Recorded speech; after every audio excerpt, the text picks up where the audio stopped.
Tá todo mundo falando sobre a alta dos preços do arroz, do feijão, do óleo de soja e de outros itens da cesta básica. É o assunto do momento. São vários os motivos apontados, só que é importante entender por que os preços de alguns alimentos dispararam e até mexem com a inflação no geral. Eu começo agora com o especialista em commodities, Leandro Paz. Leandro, seja bem-vindo aqui ao Hora News. Rapidamente, para a gente entender o que é uma commodity. Olá, meu caro Jonathan, olá quem nos assiste. Então, commodity geralmente são produtos que são comercializados em larga escala, né? São produtos homogêneos. O que são homogêneos, eles não têm muito valor agregado, são simples, têm um padrão bem definido e pode ser commodity, ela pode ser de extração vegetal, de extração mineral ou produtos agropecuários. Trigo, milho, boi gordo, petróleo, prata, ouro. Tudo são considerados commodities e geralmente são muito comercializados internacionalmente, né? Então se criam padrões ali simples para que se possa negociar facilmente entre países, entre estados, de uma forma bem simplificada. Leandro, agora por que o arroz virou o vilão do momento? Então, o que acontece, meu caro Jonathan? Nós temos aí uma política hoje no Brasil de juros mais baixos, né? Então, o governo veio com baixas contínuas dos juros, né? Quando se faz essa redução de juros, o que acontece? O Brasil antes era o paraíso da renda fixa. Nós tínhamos muitos investidores estrangeiros no Brasil que vinham aqui, colocavam dinheiro no Brasil para ganhar essa renda fixa com risco baixo, né? Então, se ganhava aí 12, 13, 14% ao ano sem risco. Então, poucos países ofereciam isso. Quando se tem essa redução para se diminuir o endividamento do Estado, o que acontece? Esse capital estrangeiro começa a sair do país. Então, nós tivemos muita retirada de dólar e o preço do dólar subiu. Como eu falei, expliquei, as commodities elas são internacionalizadas. Então, tudo que é internacionalizado, o preço é em dólar. Então, o dólar subiu.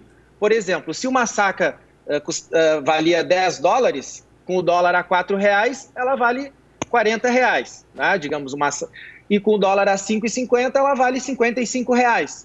Ou seja, tem uma valorização em reais. Em dólar, pode ser que ela não tenha subido, mas em reais ela fica mais cara. Então, o que o produtor faz? Ele prefere exportar do que vender no mercado interno, porque no porto vai estar se pagando mais em reais, porque houve essa valorização do dólar. Então, muito dos produtos agropecuários estão sendo destinados à exportação. E o arroz, o Brasil hoje produz em torno de 11 milhões de toneladas. Onde eu moro, Rio Grande do Sul, eu conheço algumas famílias que são grandes produtoras de arroz. Se produz aí 7 milhões de toneladas só aqui no Rio Grande do Sul. E está se exportando aí 2 milhões de toneladas. Então, quando o preço sobe no porto, acaba que também vai subir. E, além disso, teve uma alta no mercado internacional. Se nós pegarmos na Bolsa de Chicago, o arroz subiu também, lá de 20% a 30% no ano. Então, tivemos esses dois fatores. O câmbio desvalorizado. Um câmbio desvalorizado não adianta, Jonathan. Vai subir o preço dos alimentos, não só dos alimentos, né? A indústria, os insumos que a indústria usa, componentes eletrônicos. Por quê? O Brasil é um forte exportador de commodity e ele importa o resto tudo. Então, tudo que é importado vai ser reajustado. Então, por exemplo, nós temos equipamentos eletrônicos.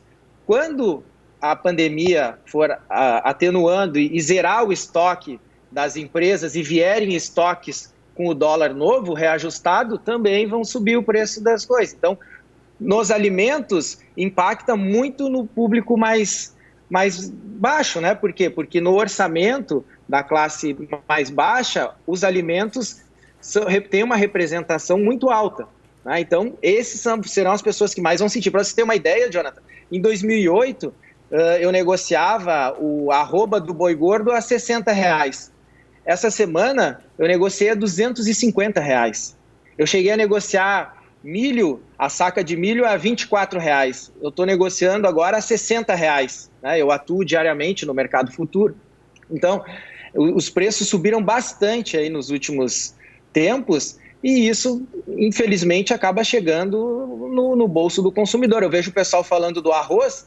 O arroz eu acho assim, ele subiu, né? Eu conversei com alguns amigos, eles estavam vendendo a saca a R$ 40, hoje eles estão vendendo a saca a R$ 70, né? Então, o dólar também gera o quê? Com o dólar mais alto, o real desvalorizado, todo produto que o produtor usa, ele é atrelado ao dólar. Então, o fertilizante, o pesticida, tudo que ele utilizar, geralmente é atrelado. Então, o custo de produção aumenta também. Então, é uma cadeia que vai só ficando mais cara. E claro que às vezes se tenta politizar para isso, para aquilo, mas eu acredito que seja principalmente por causa dessa desvalorização do real. E o que me preocupa mais que o arroz é a carne, né? Então, como eu te comentei, ano passado a gente negociava a arroba do boi gordo a R$ 160. Essa semana aí cheguei a negociar 250. Então, imagina quando começar a chegar no varejo, né? Essa nova alta, digamos assim. Todas as commodities aí no Brasil, a maioria está no momento de topo histórico, né? A gente vive aí o maior preço dos últimos tempos, e tem várias variáveis, né? Câmbio, também a alta no mercado internacional, as commodities nos últimos anos elas tinham se desvalorizado e agora está tendo uma retomada no preço das commodities, não só no Brasil, como fora também. Então tudo isso impacta e chega no bolso da gente, né? Chega no bolso de quem consome ela lá na ponta. Com certeza. Leandro, você bem explicou aí os vários fatores que alteram, fazem os preços subirem. Agora, o que o Estado pode fazer para evitar esses picos de preços e garantir a segurança alimentar, digamos, da população? Perfeito. Então, eu sou um pouco assim liberal nesse sentido, não gosto do Estado intervindo muito, né? Então, acredito que minha dúvida é se o governo vai conseguir manter esses juros baixos, né? Porque começando a vir inflação, não tem. Então, quando se subir os juros, já dá uma controlada no câmbio, que ajudaria a conter o preço. E o que o governo fez, o que o governo fez? Baixou o imposto da importação, para que o Brasil consiga também importar de países vizinhos e concorrer com o próprio produto nacional. E, às vezes, também a venda de estoques, né? O governo tem estoques na Conab, então ele consegue dar uma vendida nesses estoques para aliviar um pouco a indústria que precisa ali e está com dificuldade para comprar. Mas, sinceramente, é uma coisa delicada, né? Então, o que a gente vê é o quê? Quando o preço cai, o governo vai lá e ajuda o produtor refinanciando dívida, dando opção de venda. E quando o preço sobe, o produtor acaba optando por exportar. Então, esse produto acaba saindo do país. E o Brasil, ainda bem que esse ano nós estamos com uma safra perfeita em praticamente tudo.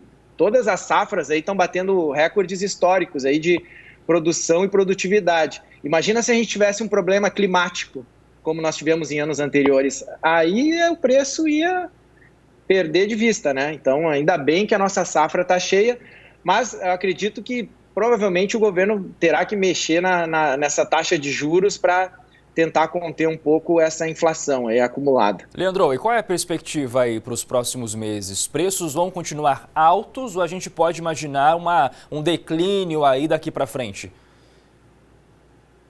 Tudo para a gente acompanhar o preço, principalmente das commodities, olho no. Eu já fiz alguns estudos, Jonathan. As commodities, as principais commodities, milho, soja, café, elas são muito correlacionadas. O que é correlacionadas? Elas têm uma variação muito semelhante ao do dólar. Se o dólar continuar em alta, nós vamos ver os preços continuarem subindo. Se o dólar cair, a tendência é o preço cair também. Então, essa é a principal variável aí que nós temos que ficar de olho. Se o dólar dispara, provavelmente nós vamos ver mais máximas históricas. Ainda bem que o dólar ele começou a dar uma reduzida nos últimos dias, então isso aí já começa a dar uma aliviada. Mas o cenário ainda, pelo que eu converso, pelo que eu vejo no físico, o produtor ele está confortável em até o que acontece, Jonathan. Quando a tua moeda desvaloriza, o produtor, hoje, por que ele vai vender o produto se o dinheiro no banco não está rendendo nada e o dinheiro está se desvalorizando e o produto dele está valorizando? Então o produtor até opta por ficar estocado. Não, vou manter o produto, ele não tem a pressa em vender, entende? porque ele sente mais seguro com a mercadoria. Então não tem um mercado muito ofertado, por mais que nós estejamos vivendo um período de safra em várias commodities, nós não temos um mercado muito ofertado. Então principalmente por esses fatores aí, a desvalorização da moeda, né, os juros baixos, porque daí não compensa tu deixar dinheiro no banco, a pessoa prefere o produto ao dinheiro, né, então essas variáveis aí. Então sempre é difícil fazer previsões futuras, mas para a gente ter uma noção, olho no dólar, né? Esse aí vai ser principalmente o que vai ditar, porque agora nós vamos entrar daqui a pouco em período de plantio de milho, de soja, e todos os insumos são em dólar. Então o custo de produção também vai aumentar e o produtor vai ter que repassar esse custo de produção. É isso. Leandro, obrigado pela entrevista. O que você fez foi dizer aqui pra gente que a macarronada do domingo vai se estender por outros dias da semana. Leandro Paz, obrigado por essa entrevista aqui no Hora News.